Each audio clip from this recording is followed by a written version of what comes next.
Ooh, what's good, Commanders fans? Another video today. The Commanders made some roster moves.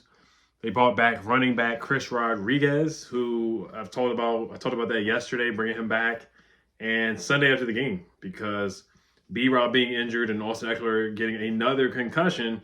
Those guys most likely, let's be real, how the season has gone. When B-Rob gets hurt, he typically does not play the next game, as he's already missed 3 games, and then a second concussion. We've seen how concussions have gone for players, not just in Washington with the Skins, but just having a second concussion and being knocked out cold. You have to bring in Chris Rodriguez and bring him back. We just need a physical back.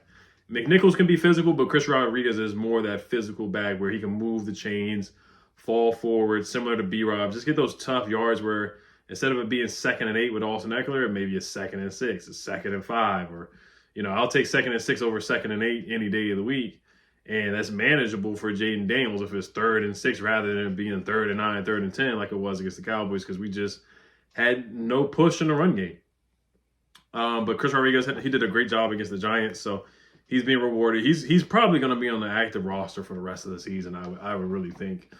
Excuse me, that's what or at least the next 3 or 4 weeks, I think he's going to be on the actual roster. Michael Wiley is still on the practice squad. I still think they should sign another running back that is not on the team currently. I think they need to go out and still sign another back, because all you have right now is McNichols, Chris Rodriguez, and Michael Wiley on the practice squad. I think you need to sign another running back. Honestly, I think they need to go out and sign another guy. Excuse me, a veteran running back that can help the team, because we got to get this run game going again. That's when we were hitting on all cylinders. That's when we were at our best. Was when we had a run game with Jaden Daniels. That Cardinals game, we won with the run game. The Giants game, we won with the run game. Bengals game, we ran the ball decently, but it was more Jaden Daniels on the football. But a good amount of the games that we've had success was when we were really, really getting it done running the football for sure.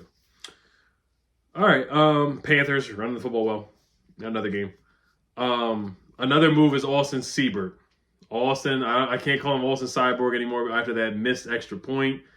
And he missed the kick, and then he wasn't able to kick the ball out of bounds to pass Kevontae Turpin, to make him kneel instead of giving Kevontae Turpin an opportunity. And it really makes me upset, and it's very aggravating that you put him on injured reserve now when they probably should have known that he was not fully healthy. Now, he probably did tell Dan Quinn that he was 100%, went through with trainers and whatnot and said he was 100%. But if you had any doubt in your mind that he was not 100%, Zane Gonzalez was doing just fine.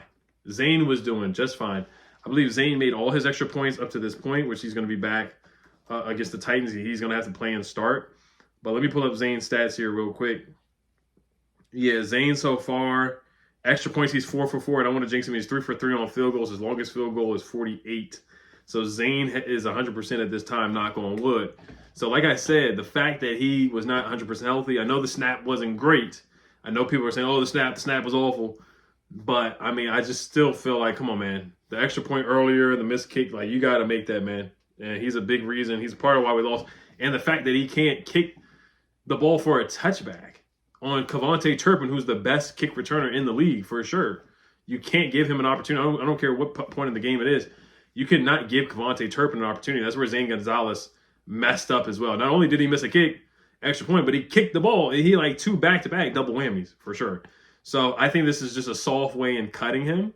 Instead of cutting him, they put him on injury reserve and they do that. But I do think it's the football gods kind of getting back at us for Brian Dable being a silly person and not having an active kicker. When we beat them, they didn't have a kicker who was healthy. Now we had a kicker who really wasn't 100% healthy, and he went out there and played. He did make the 51-yard kick, but he goes out there and botches the extra point. So, I mean, coaches, they have to really pay attention to special teams. They really have to pay attention to kickers before the games. Brian Dable made that mistake against us where he should have elevated another kicker knowing that their kicker was injured. If you have any inkling that the kicker is injured or coming back from a hip injury, which is a tough injury for a kicker to have, you just sit him down until he's really 100% healthy. That I think Dan Quinn learned a lesson there for sure.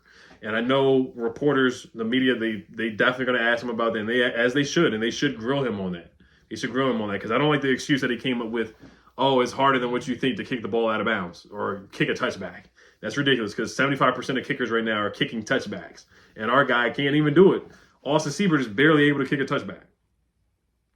So get him up out of here. Now, I know he's had a good statistical season, like the Giants game, he had a good game. And it's a good thing we don't have guys like Deebo Samuel that basically punched the long snapper or pushed the long snapper and pushed the kicker when the 49ers missed a kick. And Deebo Samuel basically assaulted them. We don't have guys on the roster like that. We have a bunch of nice guys, which is good. But I agree with this move of putting Austin Seibert on injured reserve. Get him up out of there if he's going to miss extra points in crucial moments and ruining Terry McLaurin's freaking 86-yard touchdown. That was insane. So to ruin that moment, get him up out of here. The snapper, he's on watch too. So Austin Seibert finishes the season 27 for 30, which is solid. 90% on field goals. His longest kick was a 55-yarder that he made. Extra points, 22 for 24, and that just stings because, 91% is not bad, but, he just missed those extra points in a crucial moment. And he went 30 for 35 for extra points his rookie season, so I think he's just kind of regressing back to who he really was at this point. So, but yeah, Austin Seibert, his days are numbered on this roster for sure. All right, so Chris Rodriguez, they brought him back. They signed Junior Fehoko, who we talked about last week, who they worked out, who was a former Cowboy with Dan Quinn, former 4th-round pick. They signed him to the practice squad, defensive tackle, and they released guard Marquise Hayes from the practice squad. So Junior Fehoko in college, he has not played a snap in the NFL, but he played in the preseason. He was in college. He was the Mountain West Defensive Player of the Year.